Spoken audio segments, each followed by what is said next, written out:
যখন ভালোবাসতাম, যখন ভালোবেসে হাতটা ধরতে চেয়েছিলাম তোমার, তখন সত্যিই খুব ভয় করতো।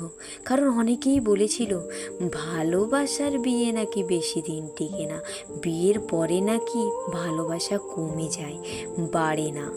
তাই তো খুব ভয় করতো তোমার হাতটা শক্ত করে ধরে রাখতে।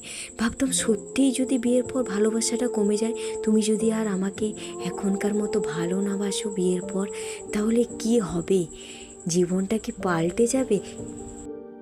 এই ভাবতে ভাবতে বিয়েটা শেষমেশ তোমাকে করেই ফেললাম। সত্যি বিয়েটা না করলে হয়তো বুঝতেই পারতাম না যে ভালোবাসা কমে না, বিয়ের পরে ভালোবাসাটা কয়েক গুণ বেড়ে যায়। সত্যিই বুঝতে পারতাম না যদি তোমাকে বিয়েটা না করতাম। বিয়ের পরে তোমাকে নতুনভাবে জেনেছি, নতুন করে চিনেছি আর নতুনভাবে কাছে পেয়েছি। সত্যি বিয়েটা না করলে হয়তো